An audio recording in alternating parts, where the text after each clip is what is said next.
I know you presented that the Glenmore Reservoir was not designed to hold water, and you are looking at it. It was not designed as a flood storage reservoir, yes. The big question that a lot of people have is this dredging, why it's not being dredged. Yep. Because inches, 1 inch to a whole bunch of people in the city would have saved them and the provinces and the city and the federal government money.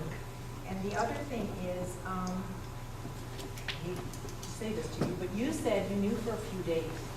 I live in Roxborough, and across the river was the berm. Now, there was equipment there at 8 o'clock in the morning to put that berm up. But at 20 to 3 in the afternoon, the message came on the radio to say, and this is what it said, after 3 o'clock, nobody's going to be allowed into Roxborough. And I only got it by happenstance. I was out somewhere else at beautiful home. So we had no time to move anything. And again, in 2005, I didn't have a drop in my basement. This year I've got 7 feet 7 inches, and we're doing a happy dance, but we only had 7 feet 7 inches and didn't have the joist.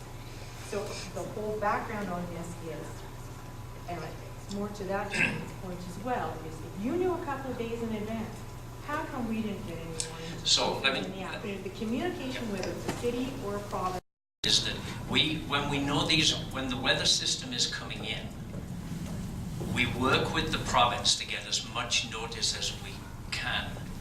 This event was much more peaky, short-lived. Some overlap with David's talk. This is more general and ideally would have preceded that. Can you do this? Okay. So I'm going to talk about how a particular flood hazard is established in some watershed, in this case the city of Calgary. I'm not going to talk about the social implications of the hazard, just how the hazard is established. Floodplain. A floodplain is a plain that floods. And I particularly like this quote. Floodplains are not regions that just happen to be adjacent to rivers. They don't simply experience periodic flooding, they are formed by periodic flooding. So normal low flows, the river is confined to its channel, but in the high flows it overtops the banks, spreads out over the adjacent ground, and deposits sediment adjacent to the river. That becomes the floodplain. Flooding of the floodplain is the most natural process you can imagine, and we should not act surprised when the floodplain floods. Then intermediate river flows. Okay, so what do they come up with? First, they calculate the stage height of a particular flood. How high does the water get along the Bow and Elbow rivers? So this is one example. This is the Bow River flowing past Sunnyside. There's Center Street, and there's the Louise Bridge, there's the Langevin Bridge, and of course the gradient is highly exaggerated.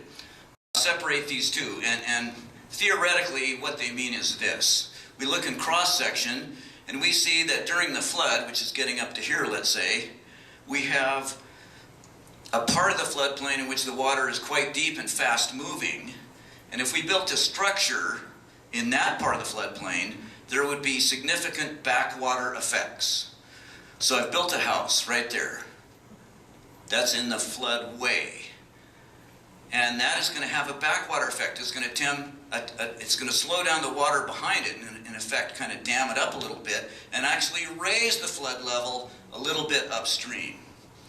So building structures in the floodway has a deleterious effect upstream.